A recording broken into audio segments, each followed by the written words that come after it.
Hey y'all, it's Kim. So since I'm kind of now on the subject of 9/11, I know it's like a long time ago, but I've been seeing things like on Instagram, people talking about it. I wanted to kind of look up this Obama or what's his name? Osama bin Laden letter to America is what it says. It says to the American people. Anyways, it's page one. This came up on a government, DNI, so the Director of National Intelligence, I guess, .gov. And I'll put this in the description so you can go back and look at it. But it says, in the name of God, the compassionate, the merciful to the American people, peace be upon those who follow the righteous track. Hereafter, the subject of my talk to you is the overwhelming control of capital. I guess it's talking about money and its effects on the ongoing war between us. I direct my talk specifically to those who support real change, especially the youth. I say from the onset, your former president warned you previously about the devastating Jewish control of capital and about a day that would come when it would enslave you. It has happened. Your current president warns you now about the enormity of capital control, and it has a cycle whereby it devours humanity when it is devoid of the precepts of God's law, of Sharia. The tyranny of the control of capital by large companies has harmed your economy as it did ours.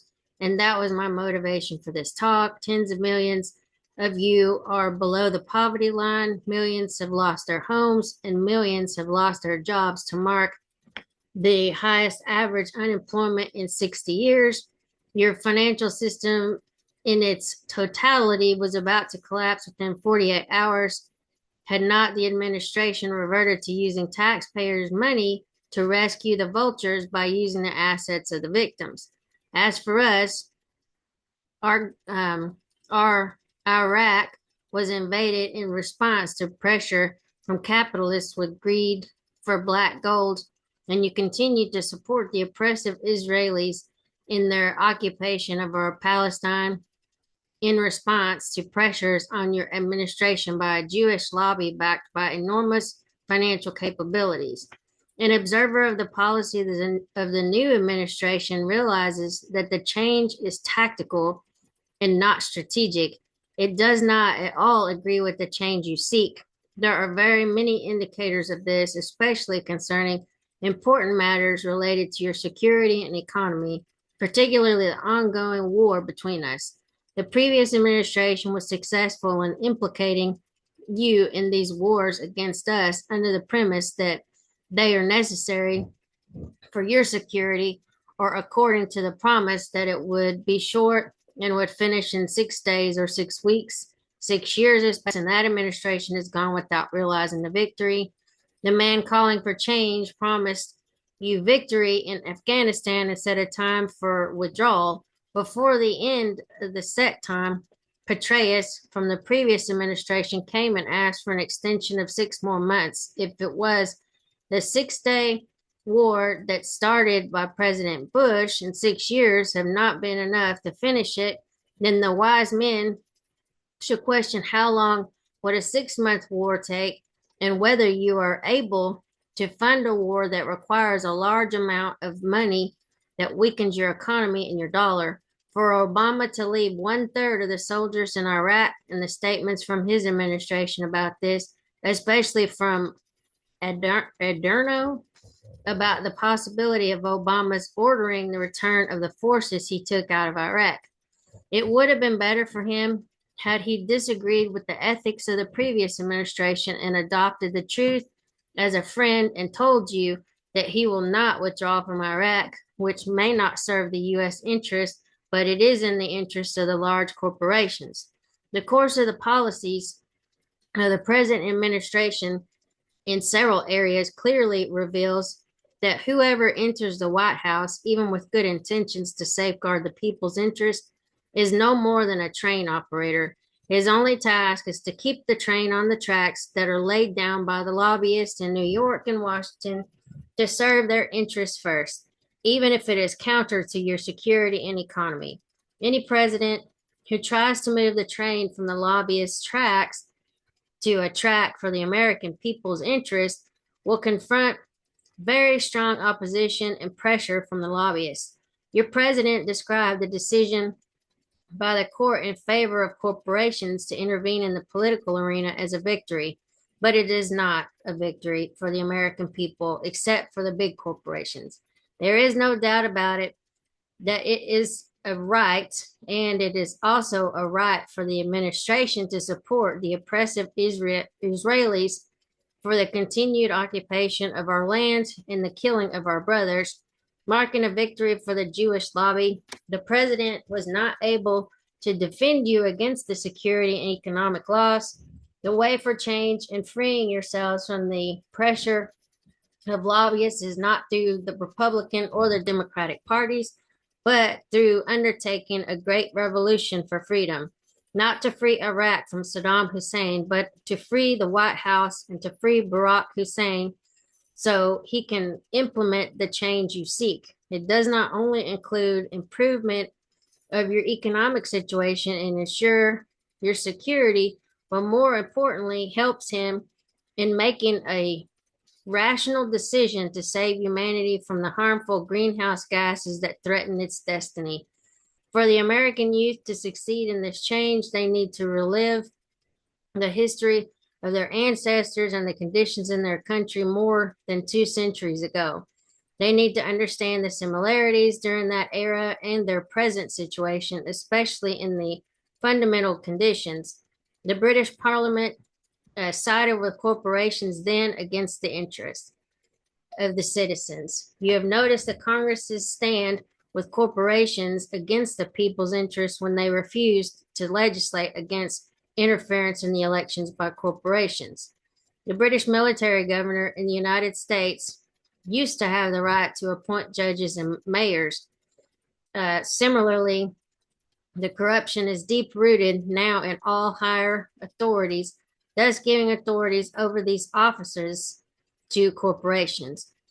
Subsequently, the higher court adjudicated their support of political financing by corporations under such circumstances. Reading the book by the intellectual Thomas Paine helped your fathers in the revolution against the oppressors. It is useful for you to read it under the current similar circumstances. You are in need of people like Thomas Paine to publish books pointing out the similarities between the two phases and that will have a similar effect. You also are in need of men with courage and initiative like those of your forefathers at that time when they refused to allow one company to harm the interests of the United States, a company that had a monopoly on tea and its prices. Yet there now are many companies that endanger the United States economy, which contains or continues to be vulnerable and collapse, and they also formulate the policies of the White House. They threw hundreds of thousands of soldiers against us and have formed an alliance with the Israelis to oppress us and occupy our land. That was the reason for our response on the 11th. Okay, Palestine has been under occupation for decades, and none of your presidents talked about it until after September 11th, when Bush realized that your oppression and the tyranny against us were part of the reason for the attack. Then he talked about the necessity for 2 states. Obama is trying to address the issue with the same solutions suggested by his predecessor. They were quilting fruitless solutions not of concern to us. If you want a real settlement that guarantees your security in your country and safeguards your economy from being depleted in a manner similar to our war of attrition against the Soviet Union, then you have to implement a roadmap that returns the Palestine land to us, all of it, from the sea to the river. It is an Islamic land not subject to being traded or granted to any party. In conclusion, be assured that we do not fight for mere killing, but to stop the killing of our people. It is a sin to kill a person without proper justifiable cause, but terminating his killer is a right. You should be aware that justice is the strongest army and security offers the best livelihood. You lost it by your own making when you supported the Israelis in occupying our land and killing our brothers in Palestine. The road to safety starts with the stopping of aggression, and then Palestine shall not be seen captive, for we will try to break its shackles. The United States shall pay for its arrogance with the blood of Christians and their funds. Peace be upon those who follow the righteous track. Let me go back and see when this was actually written. Um, Let me see. Because hold on. Okay, yeah, the righteous track. I was gonna see if we could go back to this document for whatever reason. Oh, let's see here. Let me try this.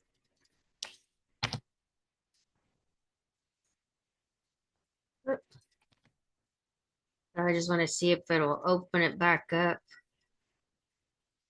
Well, it's like it won't go back.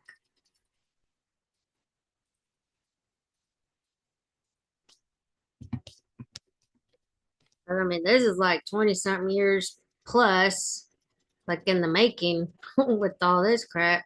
I mean, obviously, they've had issues forever in that region, in like Palestine and Israel, but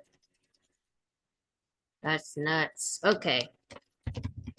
Osama bin Laden letter to America. Oh, let me just do it this way. I don't want to go to Wikipedia. I want to go to the actual DNI. Okay. So it doesn't even say when it was posted or anything. Okay, originally published in November of 2002. It looks like it's an actual book. Hmm. Yeah, I don't know. Anyway, I just thought I'd pull that up because I mean, it's kind of interesting because I know it was trending for a while last year about something with him. I never kept up with it, but now that I'm in the rabbit hole with the 9/11 stuff, it's kind of like I guess we'll just take a look at it. Anyway, I will talk to y'all later. Y'all have a great afternoon. I'll probably see you tomorrow. I've done quite a few videos today. I'm kind of getting tired and I got to work tomorrow, so we'll see if I get something else done. Anyway, talk to y'all later. Bye.